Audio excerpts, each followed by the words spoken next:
bukan hanya bunga Mekah, tapi Siti Khadijah juga adalah wanita yang suci.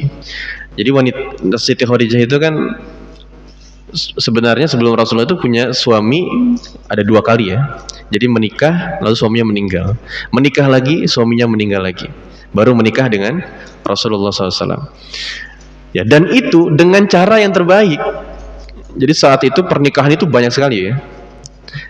Pernikahan itu banyak sekali caranya. Dan yang paling baik adalah pernikahan yang kita pakai sekarang, yang menjadi syariat. Karena sisanya itu perzinahan, sisanya itu tidak menghargai kehormatan perempuan dan lain sebagainya. Nah, itu semuanya dilakukan oleh Siti Khadijah dengan cara yang baik. Nah, kemudian apa? Selain itu juga Siti Khadijah menjadi support sistemnya Nabi SAW.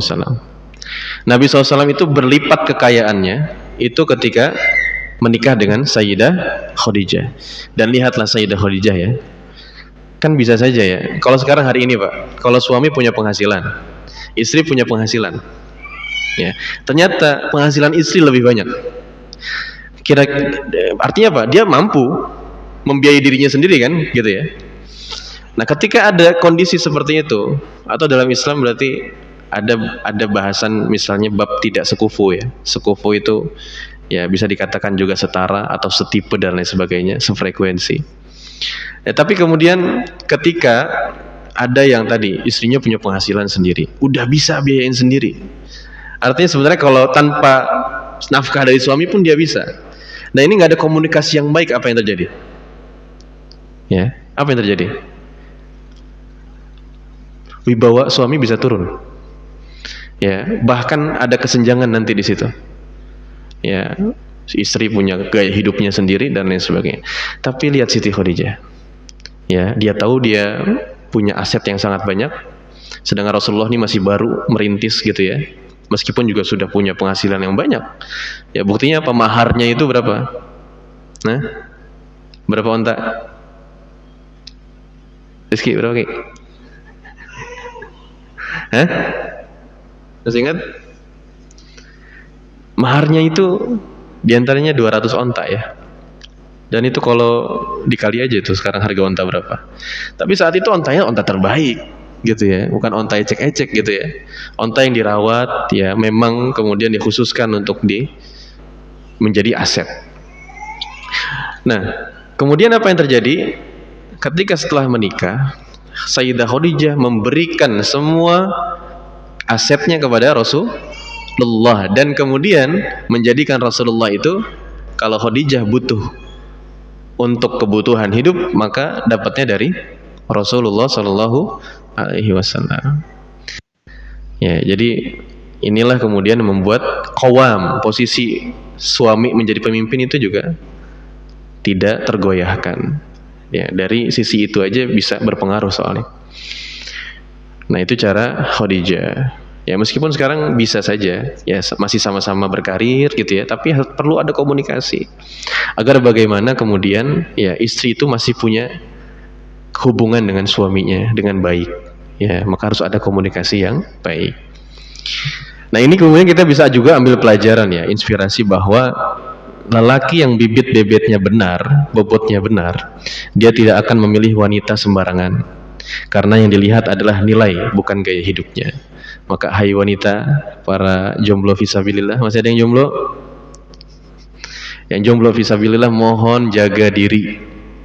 Ya, karena kita akan dijodohkan dengan orang yang ya, kemudian apa? Menjaga kehormatannya juga. Kalau kita terhormat, akan dinikahi orang yang terhormat juga.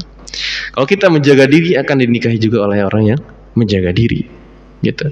Kalau kita sembarangan, gaya hidup sembarangan, kemudian ya mohon maaf gitu ya, berhijab tapi kemudian berlaga tidak santun di sosial media, ya bagaimana dia kemudian bisa mendapat pasangan yang baik, gitu ya.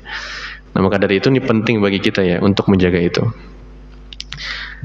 Nah, tapi kemudian sudah ditinggal 2 orang terbaik. Ya, pertama ditinggal Abu Thalib. Ramadan ditinggal Sayyidah Khadijah. Lagi semangat-semangatnya ibadah, malah ditinggal istrinya. Apa yang terjadi? Sedih nggak Nabi? Sedih. Manusiawi, Nabi manusia. punya perasaan sedih, punya perasaan ya Rob gitu ya. Inikah ujian terberatnya gitu kan. Ya, aku ditinggal oleh manusia yang sangat berjasa dalam kehidupanku, bahkan dalam dakwah. Tapi apa inspirasinya? Inspirasinya adalah hikmahnya. Allah seakan-akan ingin mengatakan kepada Nabi, wahai Nabi, ya Rasulullah, yakinlah bahwa selama sepanjang hidup dakwahmu itu, yang akan selalu melindungi itu bukan manusia, tapi Allah Subhanahu wa taala. Seakan-akan Allah ingin menghilangkan ya campur tangan manusia terhadap perjuangan Nabi kan gitu. Ya. Sehingga apa? Rasulullah tuh tinggal pasrahnya sama ke Allah aja. Kita ini kadang ada manusia yang berjasa sama kita. Akhirnya apa? Kita kalau minta tolong sama dia kan. Tapi sampai kita lupa diri bahwa kita harusnya minta tolongnya ke siapa dulu? Ke Allah dulu, baru ke, maksudnya wasilahnya manusia. Tapi selama itu ternyata tiba-tiba orang yang berjasa itu Allah cabut. Maka mungkin hikmahnya adalah Allah ingin lepaskan kebergantungan kita pada manusia dan kembalikan kebergantungan itu kepada Allah saja. Maka yang akan kita dapatkan adalah ketenangan. Ya, dan kesedihan itu atau hilangnya nyawa itu bagi manusia itu hal yang kemudian kalau kita hadirkan keimanan, kita akan hadapinya dengan tenang. Karena kita akan ketemu lagi kok, tenang Bu. Ya, nggak usah khawatir, kita akan ketemu lagi. Tapi nanti justru kita nggak akan ketemu kalau ternyata yang sudah wafat ini di surga, kitanya di neraka gitu. Makanya kalau ada yang wafat duluan tuh mikirnya, ya Allah, nih orang baik mati dalam keadaan baik, saya gitu juga nggak ya? Maka saya harus kayak gitu, usaha. Sehingga apa? Setelah itu life must go on. Ketika mindset itu sudah tertanam dalam diri Nabi, maka life must go on. Hidup harus berlanjut. Jadi kita itu jangan sampai bersedih, meratap, ya itu berlebihan. Kenapa? Hilang hati kita, lepas ikatan kita dengan Allah, yang terjadi apa? Bisa bunuh diri, apalagi Bu, ya bisa jatuh ke Allah, apa namanya, hal-hal yang maksiat, Allah murkai, zina, narkoba dan lain sebagainya. Tapi kalau kita ingat Allah, maka kita bertahan. Ya saya tahu ya ujian kita berat, tapi tolong kalau ada ujian, mari kita bertahan. Ya, untuk hidup, untuk terus mengikat hati kita kepada Allah. Jangan sampai kita memilih ya meratap, bersedih berlebihan sampai kita lupa dengan Allah, ya sampai yang terjadi adalah hal-hal yang tidak disukai oleh Allah. Kalau bunuh diri itu gimana ya hukumnya Bu? Kan kalau orang yang wafat ya dan memang sudah ajalnya, Allah, kita akan sampaikan innalillahi wa inna ilaihi rajiun. Tapi kalau orang bunuh diri gimana? Berarti kan dia nggak ingat Allah ketika wafatnya. Ya, mana ada ya? Ya Allah, saya ingat kamu ya Allah, saya ingat engkau ya Allah, matikan saya dalam husnul khotimah ya Allah. Nggak ada. Ya, kecuali dia dalam peperangan jihad fisabilillah, itu beda cerita. Tapi ini bunuh dirinya dengan sengaja. Makanya Buya Hamka itu ngajarin gitu ya. Kalau orang bunuh diri itu bilangnya jangan innalillahi, naas sekali hidupnya. Ya, karena dia wafat dalam keadaan tidak mengingat Allah. Makanya na'udzubillah ya. Jangan sampai kita seberat apapun ujiannya tetap ingat Allah. Ya. Karena nanti pikiran negatif itu akan masuk kalau kita nggak ingat sama Allah Subhanahu wa taala. Begitulah kehidupannya. Nah, makanya Nabi SAW, kalau kita belajar dari kehidupan Nabi dan Khadijah, kita akan menarik kesimpulan. Oh ya, dan setelah itu, jadi Ramadan wafat Siti Khadijah, bulan depannya sudah menikah lagi Nabi SAW. Ya, Nabi SAW menikah dengan Saudah. Saudah ini adalah wanita berasal dari, bukan berasal dari ya, dia adalah wanita yang ikut rombongan hijrah ke Habasyah. Ya, jadi sebelum di tahun ke-3 atau 4 itu ada perjalanan hijrah beberapa rombongan sahabat itu ke Habasyah untuk melebarkan sayap dakwah. Habasyah itu di Ethiopia, Afrika. Nah, sampai di sana, Saudah ini sama suaminya wafat di sana. Akhirnya Saudah pulang sebagai seorang ya single lagi, janda gitu ya. Nah, bertepatanlah kemudian Rasulullah juga sedang tidak ada pasangan. Nah, hanya sebulan itu berjaraknya. Lalu life must go on juga, bahwa Nabi membutuhkan seorang pendamping. Akhirnya Nabi menikah lagi dengan Saudah. Kalau Nabi menikah itu karena hasrat ya. Habis menikah ngapain? Honeymoon kan? Jalan. Ya udah aja hidup berdua. Kemarin hidup sama Khadijah berat gitu ya. Udahlah di pernikahan selanjutnya kita nyantai aja gitu. Kan enggak. Ya ternyata habis menikahi Saudah ya, di bulan yang sama, kan bulan Syawal ya, Nabi harus pergi kemudian menuntaskan misi selanjutnya, melebarkan dakwah di kota Taif. Maka ada pelajaran di sini yang kita bisa ambil, bahwa realistis dalam kehidupan cinta itu adalah kemudian sebab manusia dicipta ada batasnya, ini kurangnya. Jadi realistis dalam kehidupan cinta itu ada batasnya, ada durasinya. Dan kita sebagai manusia tidak bisa menentukan seberapa lama. Ya, sudah Allah yang tentukan. Ya. Tapi kematian itu bukan perpisahan. Kematian itu hanya jeda. Jeda untuk Allah kembalikan pertemuan kembali dengan keadaan yang lebih baik dan keadaan yang kondisi yang lebih baik. Ya, karena di surga nanti semuanya beriman tanpa celah, yang kita lihat tuh indah semuanya, Bu. Yang tadinya mungkin kita berpisah sama suami itu lagi udah mulai keriput gitu, mohon maaf ya. Udah mulai keriput, nanti ketemu di surga fresh lagi tuh, seger lagi, kenceng lagi, Pak. Gitu, kenceng lagi. Semuanya dalam keadaan fresh, kenceng, indah dipandang. Jadi jeda aja, kematian itu jeda saja. Karena apa? Manusia itu dicipta berpasangan. Kenapa Rasulullah menikah lagi? Ya karena memang fitrah keimanan. Manusia diciptakan berpasangan, bukan terus membujang. Hai para bujang. Yang cowok-cowok mana? Ayo. Dipersiapkan ya. Nabi saja tidak membujang. Karena apa?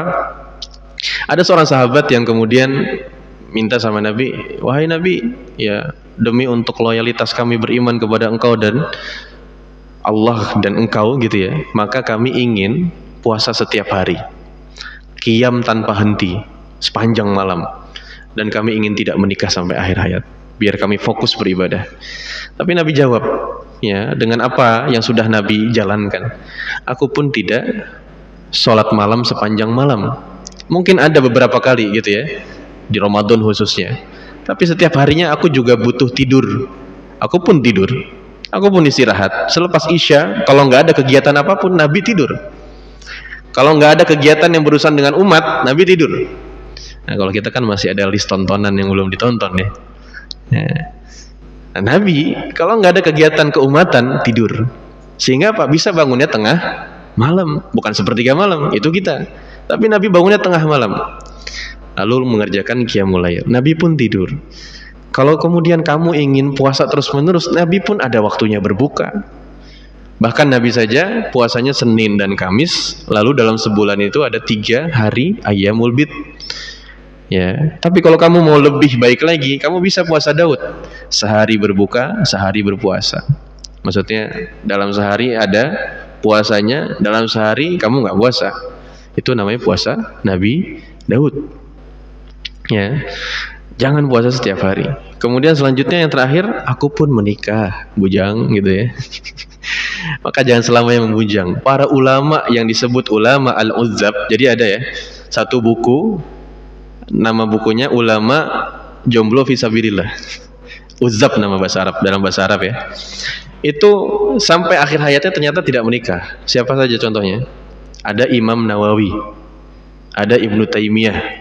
Nah, Imam Nawawi memang usianya muda, 45 tahun, tapi tidak menikah. Tapi dia pernah di akhir hayatnya kemudian bersaksi bahwa kalau aku masih dikasih kesempatan, aku akan menikah lebih awal.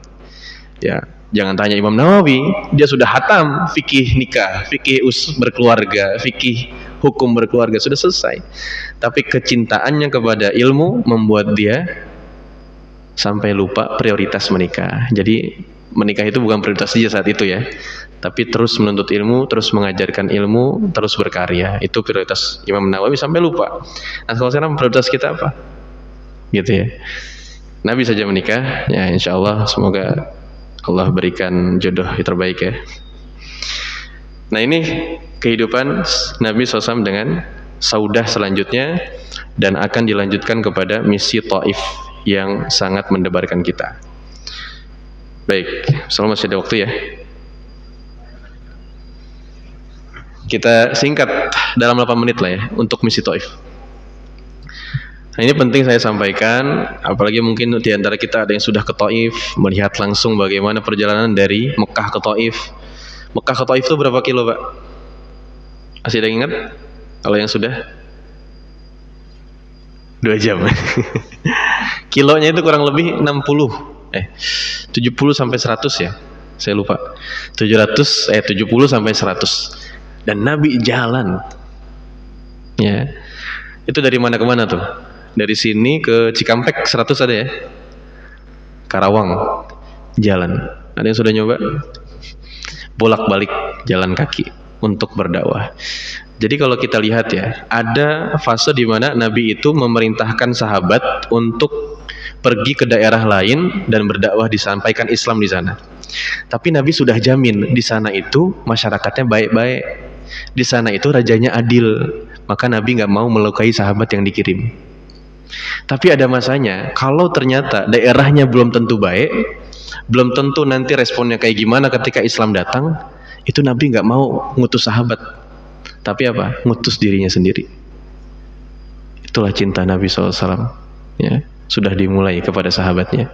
Karena apa? Nggak ada jaminan ketika berangkat ke Taif itu ya, kemudian di Taif sudah udah siap-siap ya, menyambut Nabi, sudah siapkan panggungnya, siapkan penginapannya. Enggak ya, nggak ada yang menjamin. Bahkan Nabi pun juga masih ya buta gitu ya, tapi Nabi yakin saja, bismillah gitu. Nabi usaha ikhtiar, dan ternyata sampai sana diapain?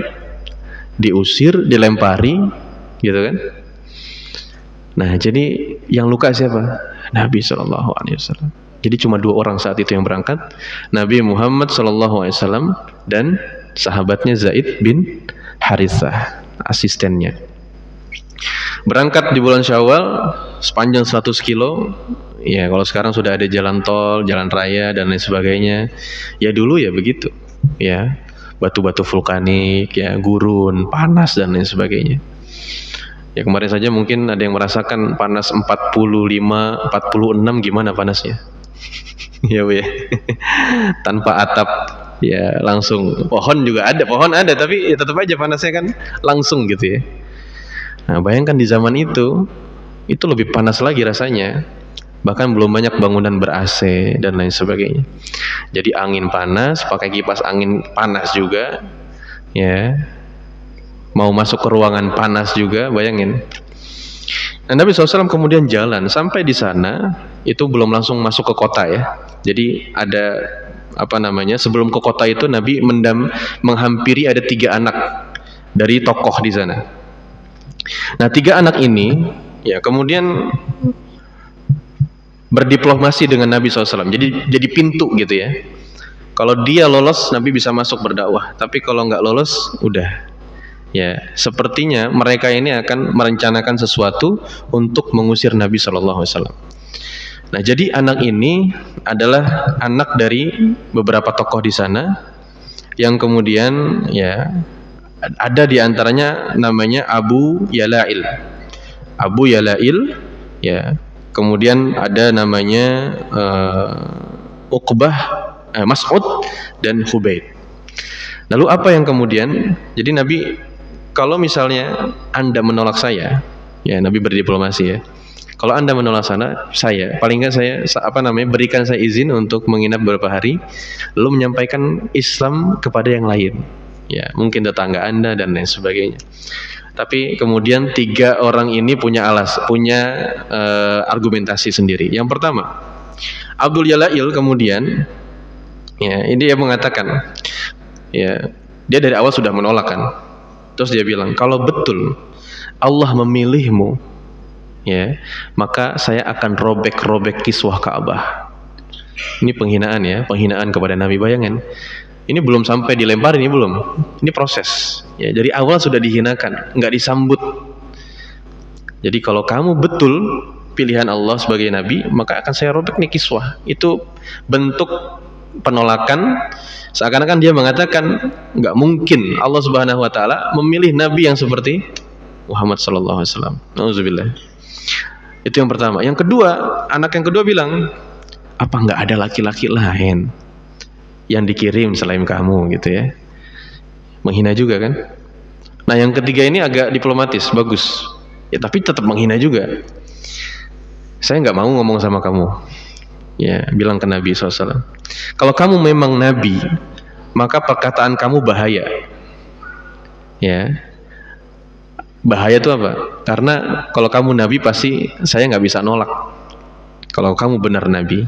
Tapi kalau kamu bukan Nabi, maka kamu pembohong, dan perkataan pembohong saya nggak mau dengar gitu. Nah, Nabi mengira tiga anak ini udah, habis itu udah perdebatannya selesai, mereka semuanya menolak gitu ya. Ya udah, mereka aja yang dapat info bahwa ada Nabi Muhammad SAW. Ternyata mereka laporin ke semuanya. Mereka laporin ke pimpinan-pimpinan di Taif. Mereka laporin ke semua warga di situ. Sehingga apa? Mereka semua menutup pintu-pintu mereka untuk menerima Nabi SAW. Ya, nginep di mana Nabi saat itu? Nggak ada kemah-kemah, ya. Maka Nabi ya sudah nginep seadanya di situ. Nggak ada pintu rumah yang terbuka untuk Nabi menginap, nggak ada.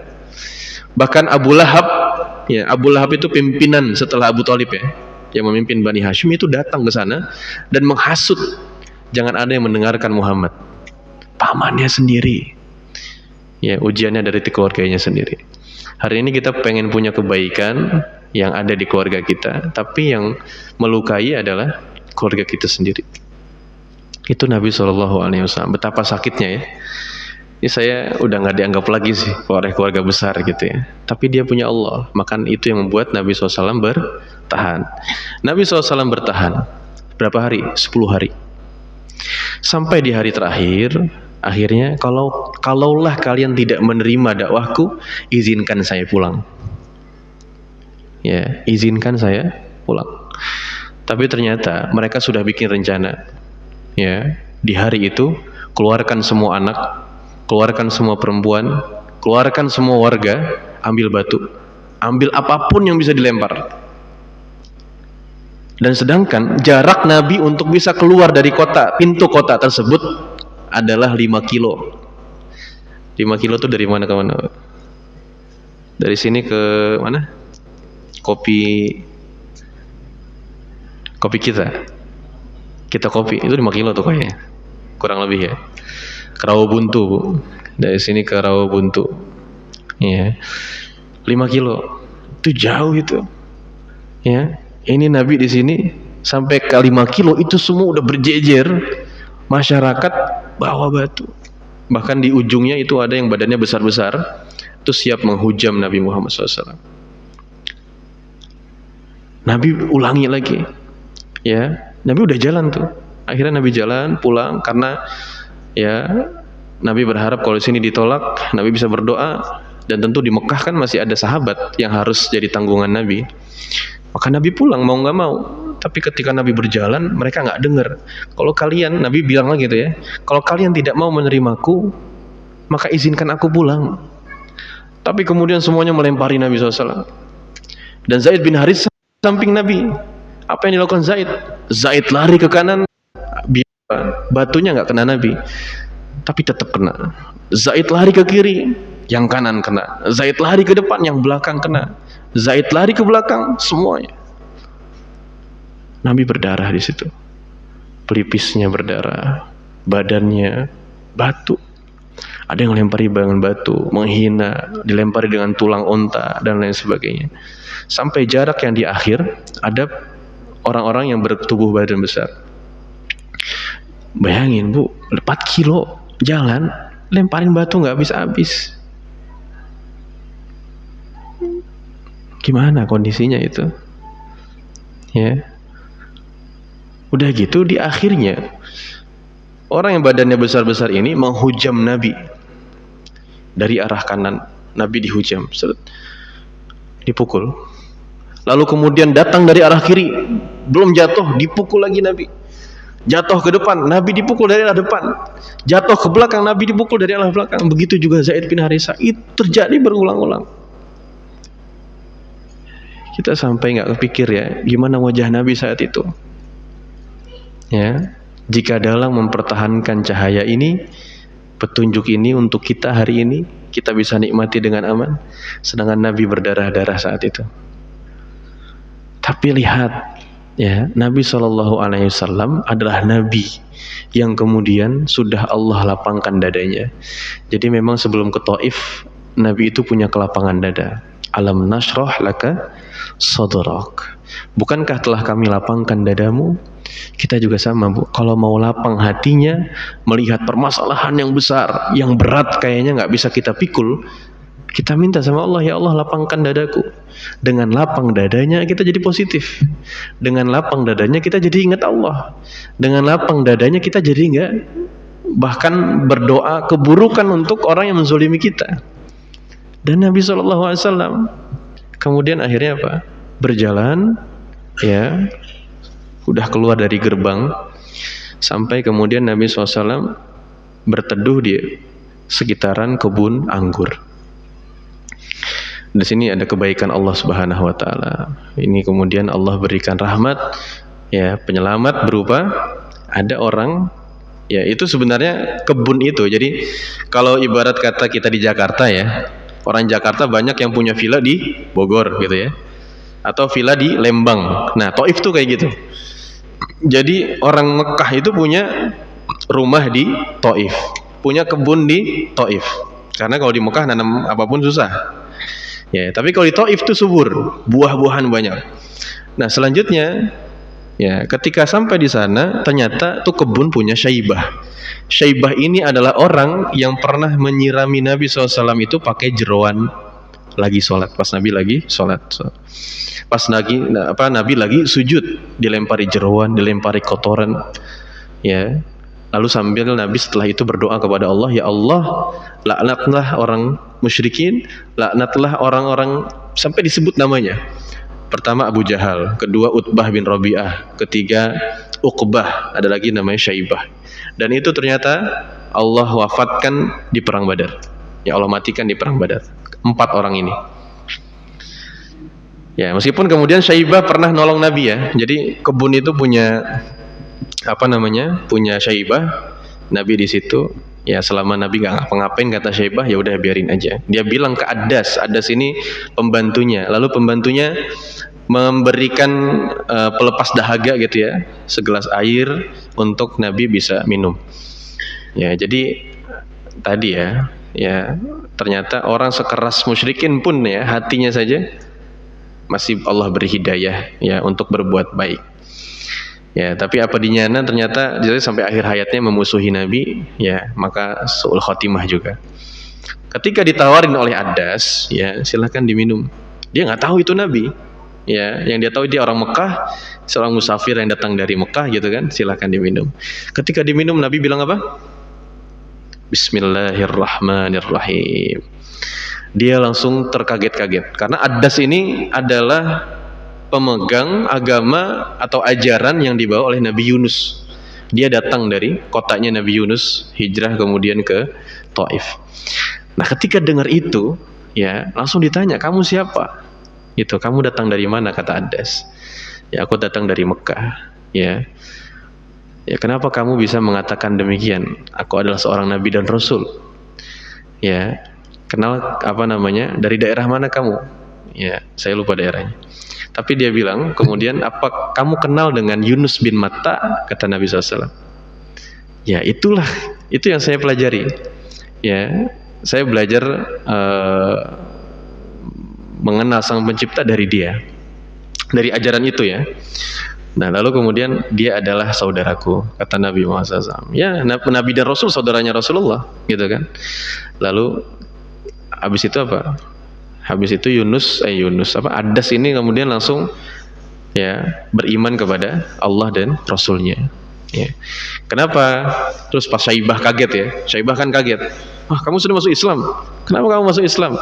Karena aku belum pernah mendengar siapapun mengucapkan Bismillahirrahmanirrahim kecuali itu adalah ajaran yang disampaikan oleh Nabi Yunus. Ini nyambungnya Masya Allah gitu ya. Ya, mungkin kita nggak ketemu para wali gitu kan, tapi ternyata kita bisa tersambung dengan murid-muridnya yang sekarang mungkin jadi ulama dari para ulama-ulama terdahulu. Ya, itulah Nabi Muhammad SAW. Jadi jangan sepelekan zikir, Pak ya. Ya, zikir sederhana bisa senilai dengan 1000 rencana. Ya, mungkin kita punya 1000 program untuk bikin orang jadi baik, untuk mungkin orang mau masuk ke dalam Islam, tapi ada orang yang dalam keadaan lelah gitu ya, terus dari mulai minumnya saja sudah, kemudian Bismillahirrahmanirrahim, ternyata dari Bismillah saja orang bisa masuk Islam. Bahkan Nabi SAW itu pernah juga ada seorang sahabat saat itu ya, yang belum masuk Islam, kemudian haji, kan syariat haji sudah ada ya. Ya, tapi kemudian dia belum mengikuti Rasulullah. Ketika Nabi dengar Nabi baca innal hamdalillah nahmaduhu wa nasta'inuhu wa nastaghfiruh, dia bilang, saya nggak pernah dengar nih kata-kata dari siapapun kecuali Nabi Muhammad SAW. Langsung masuk Islam. Ya, padahal dia adalah salah satu orang yang sastrawi, ahli sastra di zaman itu. Ya, singkat cerita, ya setelah itu juga ada yang mendapatkan hidayah, diantaranya adalah kalangan jin. Ya, jadi ada jin yang kanon katanya datang dari Irak kemudian masuk Islam juga karena mendengar lantunan ayat Quran dari Nabi Muhammad SAW. Nah, barangkali Pak, kita mungkin capek ya nasihatin orang buat sholat ya. Ternyata yang dengar bukan manusia. Ya, yang dengar jin di sebelahnya gitu. Dia yang dengar, akhirnya dia yang masuk Islam. Ya, jin tersebut ya, karena memang Islam ini rahmatan lil alamin, bukan hanya untuk manusia tapi juga untuk makhluk yang lain. Baik, ya setelah itu kemudian Nabi Muhammad SAW ya sampailah ke rumahnya. Sebelum ke rumah ada doa yang kemudian perlu kita bacakan. Nah, doa ini adalah doa di mana bentuk kasih sayang kesabaran Nabi SAW, yang mana Nabi didatangi oleh malakul jibal, malaikat penjaga 2 gunung. Lalu atas ACC dari malaikat Jibril, ACC dari Allah, ini Allah sudah sampaikan ya, kalau memang Nabi ridho ya, kalau memang Nabi ridho itu 2 gunung ditimpakan kepada kaum Taif, silahkan. Tapi ternyata respon Nabi apa? Tidak, ya nggak usah ya, Allahumma hdik ya, sampai Nabi itu berbesar hati, berikanlah hidayah kepada mereka, innahum qaumun ya'lamun, mereka adalah kaum yang tidak mengetahui. Sampai ini diantara doanya Nabi berdoa, ya Allah, kepadamu jua aku mengadukan kelemahanku. Ya, Nabi yang sempurna saja mengakui bahwa dia lemah, kurang kemampuanku, hinaku di hadapan manusia. Ya Rabb, Maha Pengasih, Maha Penyayang, Engkaulah yang melindungi orang-orang yang lemah. Ya, mustad'afin, bukan hanya lemah ya, tapi dilemahkan. Mustad'afin itu dilemahkan. Karena aslinya orang beriman itu kuat-kuat, tapi dilemahkan oleh kekuasaan saat itu. Engkaulah pelindungku. Kepada siapakah engkau yang menyerahkan diri hambamu ini? Kepada yang jauh yang melihatku dengan muka kusam muramkah, atau kepada mereka yang membenciku? Maksudnya, setelah ini kemana lagi engkau kirim diriku untuk berdakwah? Ke tempat yang jauh kah? Dan aku nggak tahu siapa yang kemudian akan aku hadapi, gitu ya. Atau kembali berhadapan dengan orang-orang yang membenciku di Mekah. Jika saja engkau tiada memurkahiku, ya, jika engkau nggak marah denganku, jika engkau tidak murka denganku, aku nggak apa-apa, asalkan engkau ridho. Ya, tapi maafmu yang maha luaslah yang sangat aku dambakan. Kami berlindung di bawah cahaya kasih-Mu ya Rabb, yang menerangi semua kegelapan, dan atasnya lah semua urusan kehidupan di dunia dan akhirat akan menjadi baik. Janganlah engkau turunkan murkamu kepadaku, atau engkau timpakan kepadaku. Engkaulah yang berhak menegurku hingga engkau rela padaku. Tiada daya, tiada upaya selain karena engkau. Jadi Nabi sampai mengatakan di saat itu, apapun yang aku terima wahai Allah, gak apa-apa, aku ridho. Kalau itu sakit, aku ridho. Kalau itu buruk, aku ridho. Kalau harus luka, aku ridho. Kalau harus kemudian sakit hati ini, aku ridho ya Allah, asal jangan umatku. Ya, lalu kemudian dia berdoa, ya Allah, kabulkanlah doaku bahwa akan hadir di antara sulang sulbi mereka, keturunan mereka, orang-orang yang akan memeluk agama Islam. Jadi Islam itu lintas generasi, Bu. Ya, kalau mungkin nenek moyangnya keras sekali menerima Islam, susah menerima Islam, tapi tidak menutup kemungkinan keturunannya akan mudah menerima Islam. Itulah yang terjadi pada Taif. Di antara orang Taif yang masuk Islam adalah siapa? Abu Hurairah. Abu Hurairah ini nama aslinya Abdurrahman bin Sahar. Dialah yang kemudian sampai hari ini kita sering sebut namanya. Ternyata orang Taif. Ya, ternyata berasal dari daerah yang dulunya benci sama Nabi. Tapi ternyata dari situ lahir dan doa Nabi terkabul 10 tahun kemudian. Ya, jadi dari dia Mekah itu 10 tahun kemudian baru terkabul. Maka jangan sepelekan doa. Ya, semakin orang dekat sama Allah, barangkali makin cepat juga dikabulkannya. Ya, inilah kemudian kehidupan Nabi SAW di tahun ke-10 yang penuh dengan dinamika, ya. Mulai dari tadi dicabut nyawa orang terbaiknya yang berada di sisi Nabi SAW, yaitu Abu Thalib dan Khadijah. Tapi bukan membuat Nabi libur habis itu. Justru masih banyak tugas yang menunggu, ya, karena kemerdekaan itu belum didapatkan. Ya, kemerdekaan beribadah, kemerdekaan beriman, kemerdekaan berislam itu masih belum didapatkan. Nabi kalau sholat harus ke lembah. Kita sholat tinggal ke masjid, bahkan dekat rumah ada musola. Ya, tapi kalau Nabi dulu harus nyari lembah dulu. Kalau terang-terangan udah pasti dilempari. Tapi sekarang kita dimudahkan, Masya Allah. Dan kemudian misi Taif berlangsung. Ya, ketika di Taif pun Nabi ditolak. Tapi penolakan itu tidak membuat Nabi menjadi hamba Allah yang pendendam. Justru Nabi maafkan, bahkan berdoa kebaikan untuk mereka. Ya, sampai kemudian ternyata, ya, Allah tidak kasih zero gitu, ya. Pulang masih Allah kasih hasil. Hasilnya apa? Ada satu hamba sahaya yang masuk Islam, Ad-Das tadi, dan yang kedua ada sekelompok jin yang dia kemudian juga masuk Islam. Dari mana taunya? Dari malaikat Jibril. Ya, malaikat Jibril yang memberitahu bahwa ada sekelompok jin yang sekarang tempat itu dinamakan Masjid Jin. Masjid Jin, ya. Kurang lebih 4 kilo dari Masjidil Haram. Lalu kemudian Nabi pulang. Apakah ini udah masuk ke hiburannya? Belum. Ya, jadi masih ujian. Ditempa. Ya, dipanasin lagi, ya, reda lagi. Allah kasih jalan keluar. Dipanasin lagi, dikasih jalan keluar. Dipanasin lagi. Dan jalan keluarnya diantaranya adalah hiburan berupa perjalanan dari Masjidil Haram ke Masjidil Aqsa sampai ke Sidratul Muntaha, bertemu dengan Allah Subhanahu wa Ta'ala.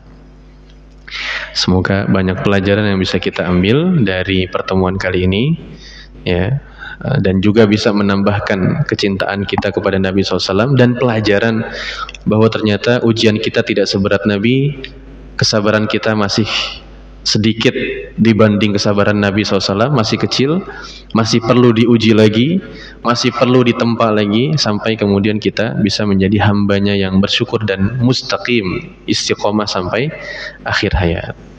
Wallahu ta'ala a'lam bishawab. Al-afu minkum. Wassalamualaikum warahmatullahi wabarakatuh.